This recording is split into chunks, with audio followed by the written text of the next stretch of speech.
Alright guys, welcome back to another Burgundy only video, and I want to talk about electric vehicles, but something that a lot of people don't really talk about when it comes to electric vehicles. So I did make a video talking about the charging cost of electric vehicles, but this time I want to make another video talking about the hidden costs regarding electric vehicles, so the insurance costs, the repair costs, and all those sorts of things. So let's get right into the video.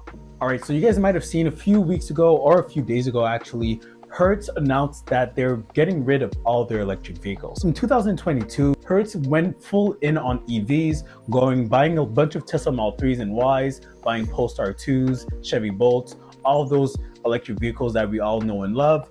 But now in 2024, they are switching gears. They're doing a whole 180 and selling all their electric vehicles. So they're going back to gas cars. And the reason for that is really comes down to repair and insurance. So that's the really dark horse of EVs that a lot of people don't really seem to talk about. So yes, you do save a lot of money when you get an electric vehicle. When you get an EV, you will save on gas, so you won't have to pay gas. You will be able to charge at home, so that's also convenient. So if you do have a home charger, you can charge at home or at work if you have a charger at work, and that's very cheap and also very convenient. So that's something that a lot of people knows when it comes to EVs. Also, another thing with EVs is that you don't have to really pay that much in maintenance. There's not really oil changes that you have to do, and there's not many brake changes that you have to do as well, because there's regenerative braking, so you won't use the brake pads as much. What really seems to be the big factor, and what all the headlines like to talk about, is the battery replacement. Battery replacement is very wishy-washy depending on what manufacturer, sometimes depending on what dealership you're actually talking to. The cost of changing the battery can vary. For example, for Teslas, it can vary between $12,000 to $16,000 for you to change your EV battery. But we did see headlines with Hyundai's Ioniq 5s costing $60,000 to change the whole battery. That could just be a price where the dealership doesn't even want to deal with the battery replacement, so they just put an extremely heavy price to just deter the person from actually getting the battery replaced and just going through their insurance. Or it could just be that the cost of changing a Hyundai Ioniq 5 battery is extremely expensive. But that's why EVs have a big dark horse when it comes to their costs.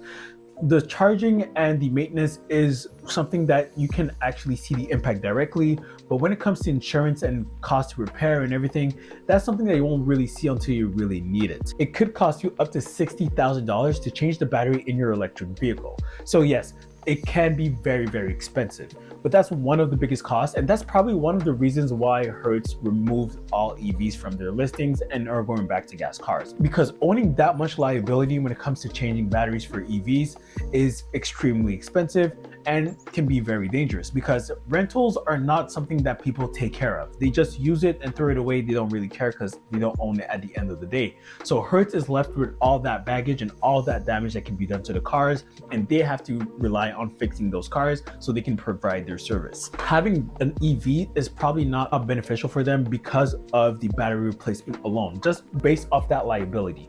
Doesn't necessarily mean that they'll have to change the battery, because changing your EV battery can take you 10 years, 15 years. There's people that have over 200,000 miles and haven't changed the batteries. So having battery replacement shouldn't be a problem. If you're just a regular person that has a car, you shouldn't worry about battery replacement, but you can factor that in when you're buying an EV. So that's my hypothesis on why Hertz is probably getting rid of EVs, maybe just for the battery replacement. But that's not something that a regular buyer will have to deal with. So battery replacement is something that you might never need to do if you're owning your own EV. But there's another thing that you might have to do when owning your own EV, and that might actually deter you from getting an EV. All right, so repairing little fender benders might be something that everyone might have to do once in a while, or at least once in a lifetime of an EV. Hopefully you do not need to actually repair little fender benders ever, but if it happens, you're gonna need to know what you want to do and how you want to go about it. So this year, I was looking for an insurance for my electric vehicle. So I do own the Tesla Model 3 rear-wheel drive. I currently have my insurance with TD Insurance. So I was looking around for another insurer, seeing if I can get a better price. And a lot of insurances did show me that they have an EV rebate and that I could get some discounts because I own an electric vehicle. And I did apply, but it does seem that like the new prices they were giving me was still higher than the insurance that I had for last year. So I went back to TD just to see how much they would offer me for a month monthly or a yearly for my insurance for my Tesla Model 3. And it does seem that the price went up as well. But then I was a little bit skeptical. So I went back on the app. TD, for some reason, they do automatically give you a certain price to renew with the same plan. So I went back on the app, changed some things around, and the price was drastically different. So last year, I was paying roughly $168 in insurance for my Tesla Model 3. And this year, they wanted me to pay roughly $250 or something a month. So I was a little skeptical about that. So I went back on my plan and I actually lowered the deductible. So I put a $500 deductible for collision and $500 deductible for all perils. And the price was cheaper. I'm not too sure why that was. I mean, it's technically a worse deal for them. So now I'm paying $160 a month for the same plan that I had, but with a lower deductible. So if you are looking for insurance, you do have to really play around with things. Just go into it. Don't be lazy. Go into it and compare different ones.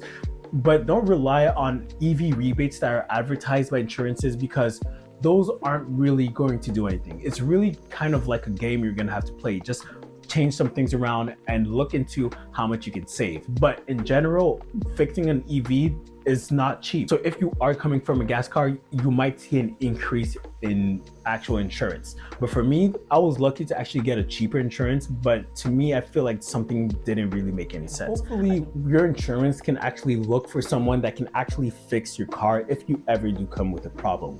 Because trying to fix an electric vehicle is not as easy as trying to fix a gas car. So for example, if you have a gas car and something wrong with it, you can find any mechanic and have them fix it. But with an electric vehicle, it's a little bit harder. That is because they are newer than gas cars. So maybe when electric vehicles are going to be more popular, you can fix them whenever. But you do see a little bit of a lockdown with electric vehicles. So for example, if I want to fix something, I'm going to be more comfortable going with Tesla to fix my car than going with the third-party service, because Tesla knows the ins and outs of that car, whereas a third-party service might or might not know. So you are kind of limited when it comes to actually looking for people to help you fix something that needs to be fixed. And the problem with that is that these people that actually might know how to fix your car or might know how to fix a certain problem that's going on with your car, they might charge you a premium because they know it's not as easy, or there's not as many people that's available that can fix your issue. Not only is the mechanics or the people that are going to work on your car going to charge you a premium, that leads to your car might be easily totaled. It comes full circle with these things. So it does look like EVs are in a situation where it's a little bit harder to get things fixed, to get things repaired. The battery cost, the battery replacement is not really uniform. You don't have a seamless procedure to actually replace batteries.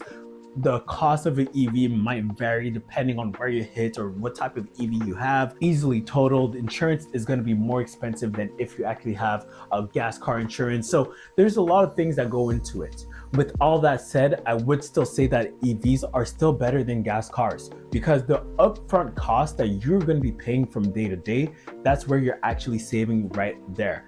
And the insurance cost, yes, it might be a little bit higher with electric vehicle insurance, but the price difference is not night and day. So you might not see a difference in insurance, or if you do, you might not see a big one. So you would rather pay a little bit more in insurance than have to deal with gas and pay petrol for the life of your vehicle.